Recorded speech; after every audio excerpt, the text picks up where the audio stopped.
Hello बच्चों, welcome to और YouTube channel तैयारी डिजिटल अकेडमी।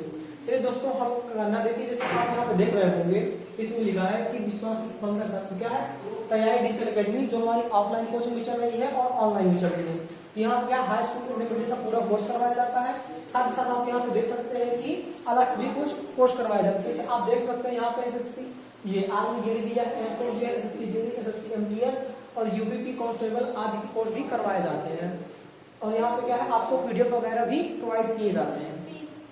चलिए ठीक है, देखिए अब हमको क्या करना है यहाँ पे, अब हम पढ़ते हैं दोनों में काम करना है। आज क्लास 9 की साइंस पढ़ना है। इसमें देखिए जैसे कि क्लास 9 में हमें पढ़ना है। इसमें देखिए पहले जो आपका पहला चैप्टर था, मैंने पहले लेक्चर में आपको काफी सारा पढ़ा दिया था। ठीक है, आप समझना थोड़ा सा। देखिए मैंने आपको जो पहला चैप्टर था, वो पहले लेक्चर था, तो उसमें मैंने बहुत सारा चीज आपको पढ़ा दिया था। उसमें मैं थोड़ा सा बता दे रहा हूँ। ठीक भाई, देखिए जैसे कि हमने क्या क्या पढ़ लिया था।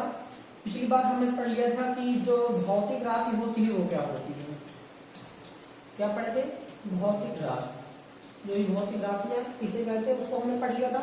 दूसरी बात हमने क्या पढ़ा था यहाँ पे, इसके हमने थोड़े से पार्ट पढ़ लिए थे। ठीक है, वो भी किसके आधार पर, दिशा के आधार पर, सॉरी डिपेंडेंसी के आधार पर।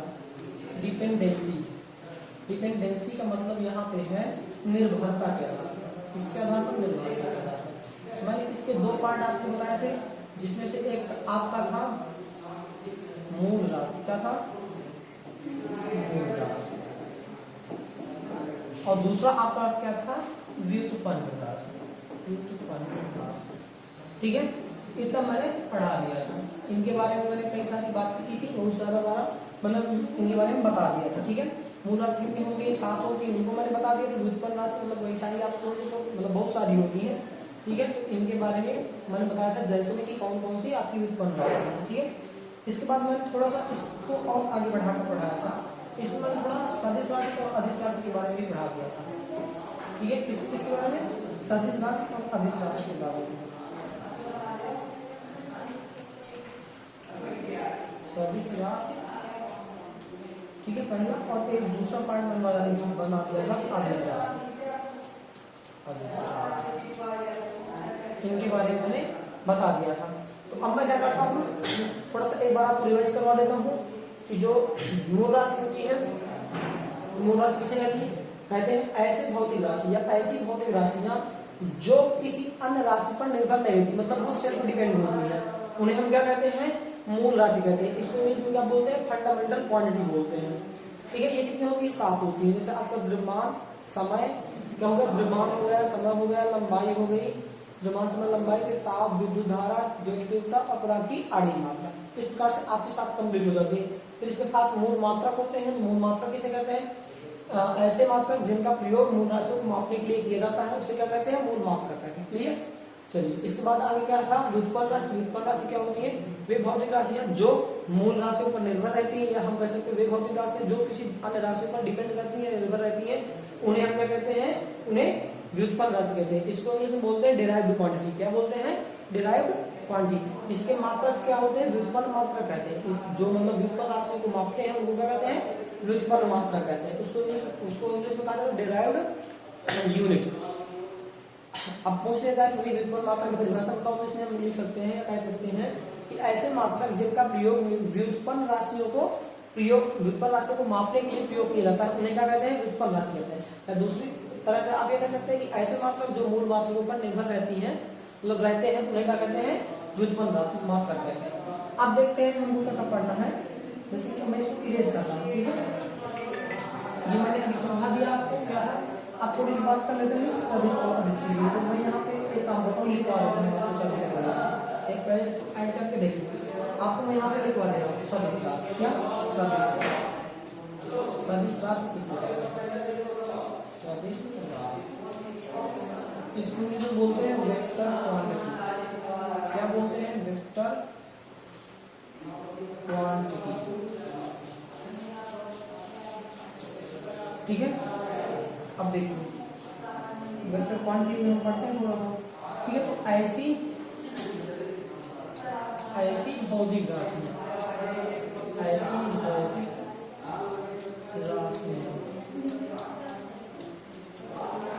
जिन्हें प्रदर्शित करने के लिए जिन्हें प्रदर्शित करने के लिए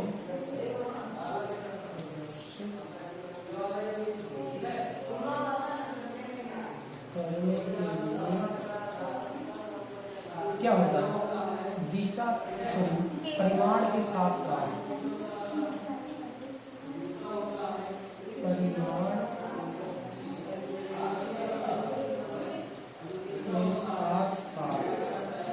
दिशा की भी आवश्यकता होती है, इसकी दिशा की भी आवश्यकता होती है।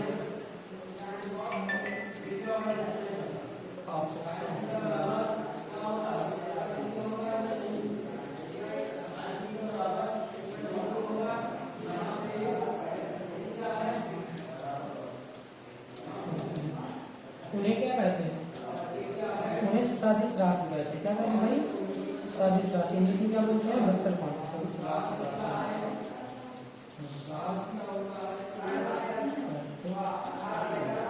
चलिए सदिश राशि समझ गए आप।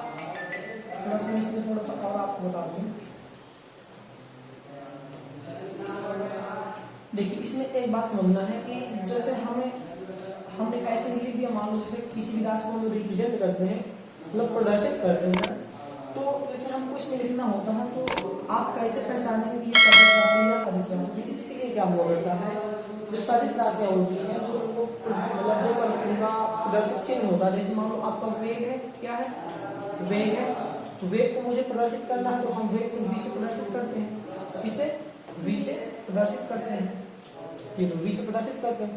यदि हम वेग को v से प्रदर्शित करते हैं तो हमको कैसे पता चलेगा, इस तरह जब हम ABCD के रूप में लिख देते हैं तो हमको कैसे पता चलेगा कि ये मतलब सदिश राशि है। इसके लिए आपका क्या हुआ करता है, दो चीज होती है, एक इसको हम क्या करते हैं, गड्ढा लिखते हैं, थोड़ा मतलब मोटा लिखा जाता है, मोटे अच्छा से लिखा जाता है। दूसरा क्या होता है, इनके ऊपर एरो का निशान लगा दिया जाता है, किसका, एरो का निशान लगा दिया जाता है। तो इससे हम क्या समझ जाते हैं कि ये क्या है, ये सदिश राशियां हैं। क्या है, सदिश राशि।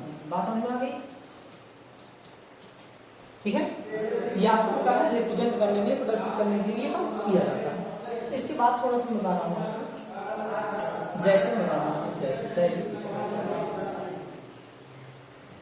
देखिए, जैसे जैसे मैं थोड़ा सा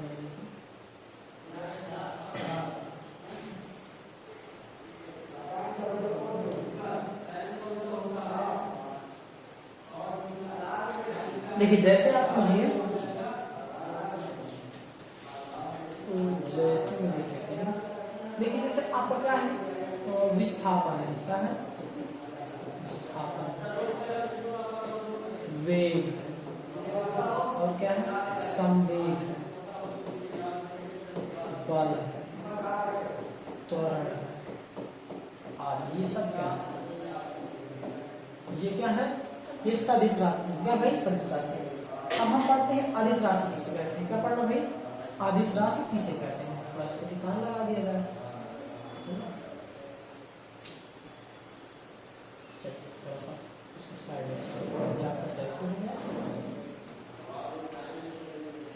अब देखिए हमको पढ़ना है अदिश राशि, थोड़ा सा अदिश राशि के बारे में जान लेते हैं।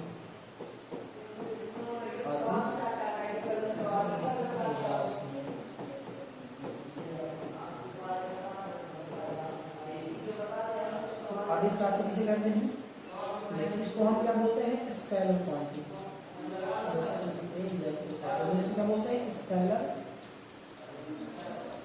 क्वांटिटी। अब इसको यदि लिखना है आपको, क्या इसको आपको लिखना है कि भाई परिभाषा इसकी क्या होती है, इसकी परिभाषा हम लिख सकते हैं। यहाँ पे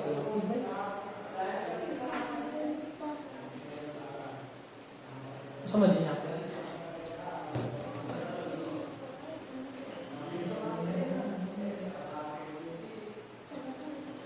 चलिए देखिए हम क्या समझना है यहाँ पे कि अदिश राशि ऐसी भौतिक राशि,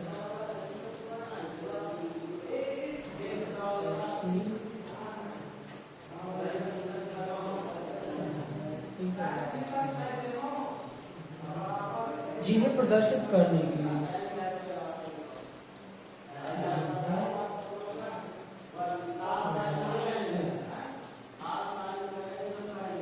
जिन्हें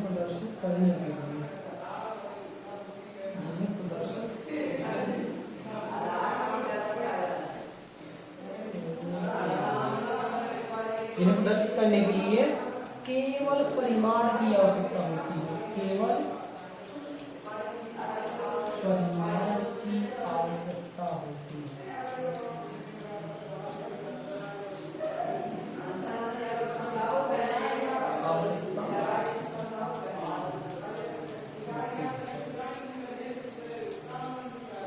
उन्हें क्या कहते हैं? आदेश राशि कहते हैं। क्या कहते हैं? आदेश राशि।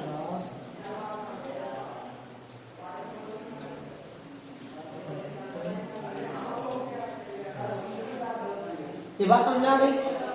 चलिए अब इसमें थोड़ा सा हमको जैसे वैसे लिख देना है, ठीक है, कि इसका जैसे वैसे क्या है।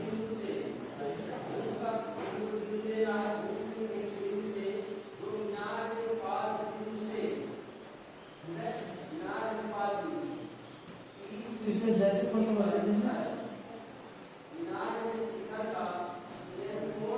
जैसे।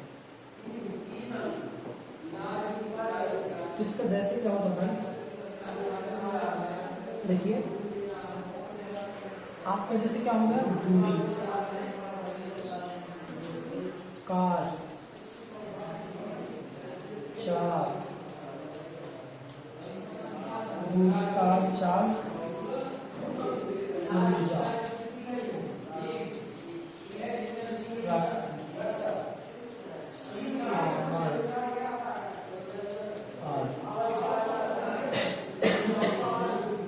ये सब क्या है? आपके आदिश राशियां। क्या है? सब के सब आपकी आदिश राशियां। अब थोड़ा सा मैं इनके लिए एक नोट पॉइंट बताने जा रहा हूँ। क्या? इनके लिए नोट पॉइंट। तो नोट पॉइंट आप ये समझ लीजिए, यहाँ पे नोट पॉइंट, यहाँ पे नोट पॉइंट आपका ये है, क्योंकि जो भी आपके एग्जाम होते हैं उनमें से पूछ लिया जाता है इस सदिश राशि और अदिश राशि क्या है। जैसे कई सारे ऑप्शन दे दिए, 4 ऑप्शन दे दिया आपको, और उसमें 3 सदिश राशि लिख दी, 1 अदिश राशि लिख दी। उसमें पूछ लिया कि भाई बताइए इसमें सदिश राशि कौन है या अदिश राशि कौन है। तो इसके लिए हम क्या करते हैं? देखिए इसमें नोट पॉइंट में आपको ये समझना है कि जिन राशियों में क्या, जिन राशियों में आपकी, जिन राशियों में क्या आ जाए? वाह या बा आ जाए, वाह या तो बा आ जाए, बा आ जाए, वे क्या होगा? सदिश राशि होती है। वे क्या होती है? सदिश राशियां होती है। केवल कुछ अपवाद को छोड़कर, जिनमें से 2 आपके क्या है? अपवाद है। कितने? 2 आपके अपवाद है। ठीक है, आप 2 अपवाद भी देख लीजिए। अपवाद कौन कौन से? अपवाद 2, जिनमें से आपको क्या हो जाता है? एक हो जाती है क्या? एक हो जाता है आपका द्रव्यमान। क्या? द्रव्यमान। दूसरा आपका विद्युत धारा। ये आपके 2 क्या है? अपवाद। इन 2 अपवादों को छोड़कर शेष जिसमें या तो वह आ जाए, देखो यहाँ पे लिखा ना वह, या तो वह आ जाए या तो क्या आ जाए? बा आ जाए। यदि इनमें से कोई भी आ जाएगा, जैसे यहाँ पे देखो वह आ तो गया हुआ, लेकिन यहाँ पे क्या है? अपवाद के रूप में। इसी प्रकार से विद्युत धारा आप गया हुआ, लेकिन क्या है? अपवाद है। जिनमें या तो वह आ जाए या तो वह आ जाए, वे क्या होती है? सदिश राशि। ठीक है, बाकी जिनमें नहीं है वो क्या होगी? आदिश राशि। बात समझ आ गई? चलिए अब आगे चलते हैं। हमारा सदिश राशि हो गया कंप्लीट। इसके बाद देखो मैं आपको दिखाना चाहता हूँ। देखिए अब हम यहाँ से स्टार्ट करें। तो ये क्या है? जैसे इसमें लिखा है, देखिए यहाँ पे लिखा अध्याय 1 नजर में भौतिक अवस्था। ठीक है, क्या? भौतिक अवस्था। किसी भी कोई भी चीज जब वो अवस्था में पाई जाती है तो एक क्या है? विराम अवस्था। क्या है? विराम अवस्था। दूसरी क्या है? गति अवस्था। तो विराम अवस्था किसे कहते हैं? जब समय के साथ वस्तु की स्थिति में कोई परिवर्तन ना हो, उसे क्या कहते हैं? विराम अवस्था कहते हैं। लिखना हो तो आप लिख सकते हैं। यहाँ से हम स्टार्ट कर रहे हैं। ठीक भाई, तो यहाँ पे आप देख सकते हैं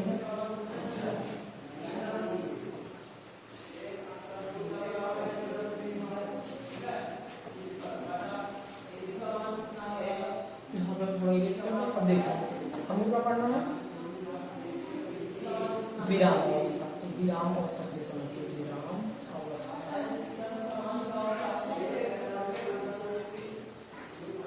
विराम अवस्था किसे कहते हैं? तो जब समय के साथ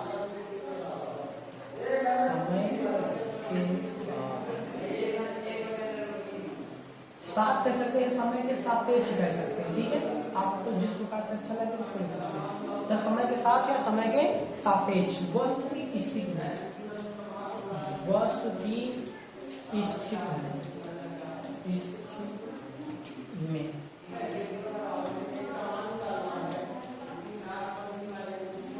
कोई परिवर्तन नहीं होता, कोई परिवर्तन नहीं होता है, तो क्या कहते हैं?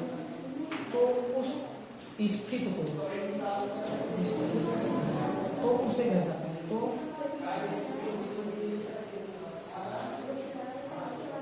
उससे क्या कहते हैं? उसे विराम अवस्था क्या कहते हैं? विराम अवस्था, विराम अवस्था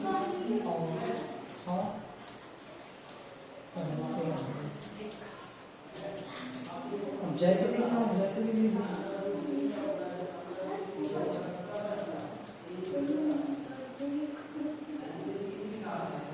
क्या हो जाएगा? रुकी हुई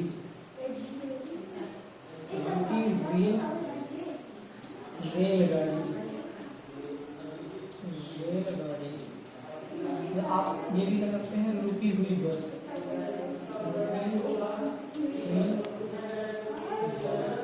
आप इसी प्रकार से आप कई सारे एग्जाम्पल क्या कर सकते हैं, बता सकते हैं, ठीक है। चलिए आप क्या करना है, अब हम थोड़ा सा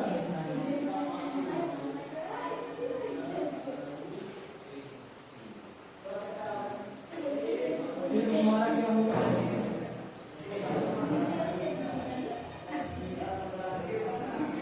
ये होगी विराम। अब हमको क्या पढ़ना है?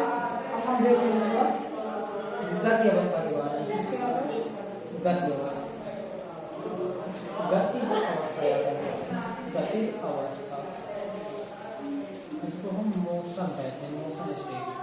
क्या गतिज अवस्था के लिए हमको यहाँ पे समझना है कि जब कोई वस्तु समय के साथ या समय के सापेक्ष, जो भी आपको अच्छा लगे, जब कोई वस्तु समय के सापेक्ष क्या करती है? जब किसी वस्तु, जब किसी वस्तु, जब किसी वस्तु की स्थिर समय के सापेक्ष, समय के सापेक्ष, जब किसी वस्तु समय के सापेक्ष बदलती है, क्या होती है? बदलती है, तो उससे क्या कहते हैं? तो उसे गतिज अवस्था, गतिज अवस्था या वो क्या कहते हैं? गति अवस्था कहते हैं।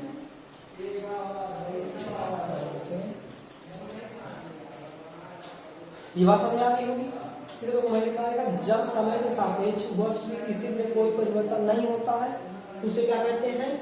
उसे विराम अवस्था कहते हैं। लेकिन बात नहीं गतिज अवस्था, जब किसी वस्तु की स्थिति या जब किसी वस्तु की स्थिति समय के सापेक्ष करके परिवर्तित करती है। जैसे मान लो यहाँ समझो, मान लो यहाँ पे कोई व्यक्ति है, एक पॉइंट यहाँ व्यक्ति है और इधर मान लो टाइम, इधर टाइम है, टाइम चल रहा है, धीरे 1 2 3 4 5 6 टाइम चला, लेकिन क्या ये व्यक्ति यहीं पे रहा, ये कहीं नहीं गया, तो ये क्या हो जाएगी? विराम अवस्था। क्या हो जाएगी? विराम अवस्था। लेकिन मान लो अभी यहाँ पे व्यक्ति है, यहाँ मान लो कोई व्यक्ति है, लेकिन अब क्या करता है? अभी क्या समय चला, इधर समय चला, डाटा करके 1 2 3 4 5, अब ये क्या करता है? ये धीरे धीरे डाटा करके यहाँ पहुँच जाता है। देखो यहाँ से वो यहाँ पहुँच गया, जिस प्रकार समय चल रहा है उस प्रकार से ये भी चल रहा है, मतलब उसकी दिशा बदल जा रही है। यहाँ पे जब उसकी दिशा में परिवर्तन हो रहा है तो इसको हम क्या बोलेंगे? गतिज अवस्था। क्या बोलेंगे? गतिज अवस्था, इसका मौसम मतलब मौसम में गति में, ठीक है। ये बात समझ आ गई। इसके बाद देखिए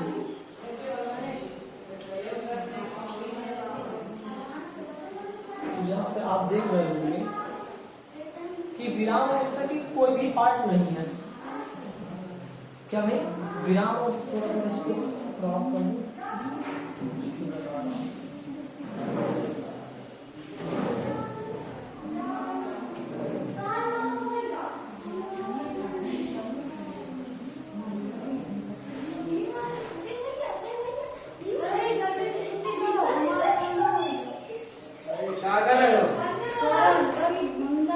चलिए देखिए इसमें क्या है, जैसे कि मैंने एक बताया कि इसमें आपका जो है विराम अवस्था में क्या है, विराम अवस्था में कोई पार्ट ज्यादा नहीं दिए गए, इसमें कोई स्थिति में बदलाव नहीं होता। लेकिन अब क्या होता है गतिज अवस्था है, गतिज अवस्था में बदलाव होता है और तीन प्रकार से 3-4 प्रकार से इसमें कर दी गई पार्ट कर दी गई। गति है, गति फिर पढ़ेंगे गति के कितने प्रकार है, तो क्या पढ़ेंगे पहले समान त्रोड़ी गति, फिर असमान त्रोड़ी गति, फिर रेखीय गति और क्या है वृत्तीय गति, और एक जो पेंडुलम वाली आपकी गति होती है उसको भी पढ़ेंगे। ठीक है, इस प्रकार से आपकी गति पढ़ेंगे। और जो समान गति मिलेगी क्या, एक समान की जो गति, इसके अंदर हमें क्या करना है, देखिए इसके अंदर हमें बहुत सारी चीजें पढ़नी है। देखिए इसमें क्या क्या है, एक समान त्रोड़ी गति तो हमें क्या पढ़ना है, इसी के अंतर्गत त्वरण पढ़ना है। ये त्वरण बढ़ेगा तो क्या होगा, समान त्वरण गति होगी, इसमें क्या होगा एक असमान त्वरण होगा। इसमें फिर मंदन पढ़ना है। मंदन में क्या दो प्रकार से होगा, एक समान मंदिर गति और एक असमान मंदिर। इसी प्रकार से क्या आपकी रेखीय गति है, रेखीय गति में हमको क्या पढ़ना है, दूरी के बारे में पढ़ना है, दूरी है।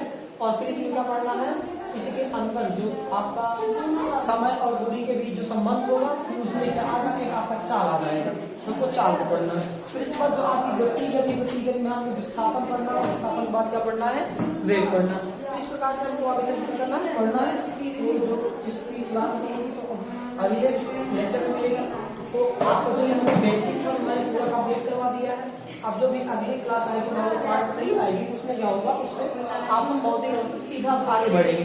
अब इसमें से कोई भी पीछे वाली बात नहीं रह जाएगी। ठीक है, तो हमारे वीडियो को थोड़ा लाइक कीजिए और ज़्यादा से ज़्यादा शेयर कीजिए, ताकि आप सब में जो है मोटिवेशन मिलता रहे। तो अगली वीडियो के लिए तब तक के लिए आपको जय हिंद।